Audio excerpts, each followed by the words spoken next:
Have you ever played a game that's somehow both incredibly relaxing and surprisingly engaging?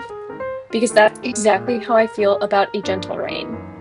At first glance, it looks like a very simple puzzle game. You're just building a peaceful little pond while flowers bloom around you. It seems like the kind of game you could play while listening to music or having a conversation with someone and not even really thinking about it.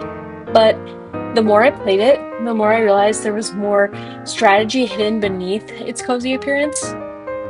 So today I wanted to talk about one of my favorite board games of all time, second only to Catan. A Gentle Rain was designed by Kevin Wilson with beautiful artwork by W. Kozira, and it usually costs around $15 to $20. That's what I've seen. We actually picked up our copy at Target on a whim because it was really cheap on sale, and it's become one of the games that we reach for more than almost anything else, excluding Catan, of course. The game can be played either solo or cooperatively with friends, although my boyfriend and I usually play it together, talking through every move as we try to beat our previous high score. The rules are incredibly straightforward. You draw a tile, you rotate it however you'd like. So these are the tiles. They have four colors, and you connect it with the growing lake. Whenever four tiles create a circle in the middle, so they'll create a circle with these edges, they can create that circle if all four of the colors surrounding match, and then you'll place a bloom in that spot. So if we connected them and made a circle, and this one is there completed, we could put a white bloom. Your goal is simply to bloom all 8 flowers before you run out of your tiles. And that's really all there is to it, which is one of the things I appreciate most about it. You can teach someone the game in just a couple minutes, but improving it takes much longer.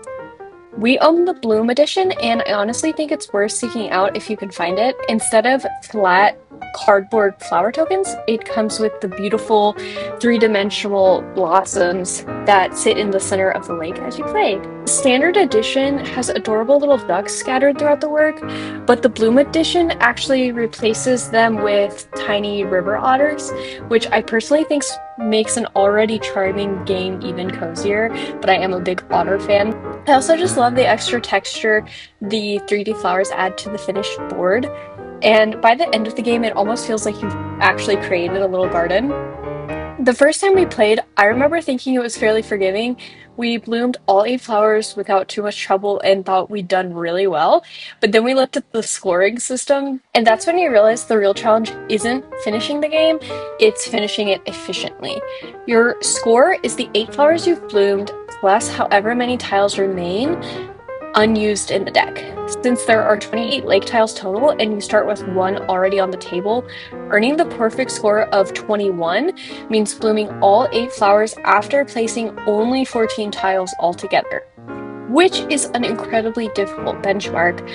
After every game, we found ourselves saying, I think we could do a little better next time. One of my favorite things about A Gentle Rain is how it balances chance and strategy. There's definitely luck involved because you don't know exactly which tile you're going to draw, but your decisions have a huge impact on your final score. Over time, we've developed a few strategies that seem to work consistently. We almost always build little staircases or L-shaped formations rather than large open squares because they leave us with more flexibility as the board expands. We've also started paying close attention to the flowers we're choosing to bloom. If we have multiple options, we usually select whichever flower color already has the most matching opportunities elsewhere on the board. One mistake we've learned to avoid is creating impossible spaces. Every tile contains 4 different flower colors, so no tile can ever have the same flower color on 2 sides. If you accidentally leave a space that would require 2 matching colors on a single tile, you've created a spot that can never be filled. Once you recognize that pattern, you start noticing it everywhere and avoiding those situations, and that becomes an important part of planning ahead. I've even wondered if one of the strongest possible strategies would be to just gradually memorize the composition of the deck itself. If someone had an incredible memory or a photographic memory, they could potentially keep track of which tile combinations have already been played and which ones are still available. And there would still be chance involved, but it would definitely give you an edge. One of my favorite ways to play a gentle rain is with my rain cloud lamp turned on in the background.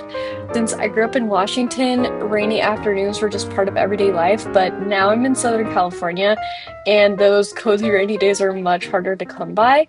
So this has become my own little way of recreating that atmosphere. And honestly, playing this game gives me a similar feeling to coloring. It's quiet and repetitive and kind of meditative, but unlike coloring, every decision matters just enough to keep me completely engaged with it. It's relaxing without ever feeling passive, and I think that's what makes it so satisfying. If you're looking for a game with pages of rules and lots of complicated mechanics, this is probably not the right choice. But if you enjoy games that are easy to learn, beautifully designed, and surprisingly strategic despite their simplicity, I definitely recommend A Gentle Rain.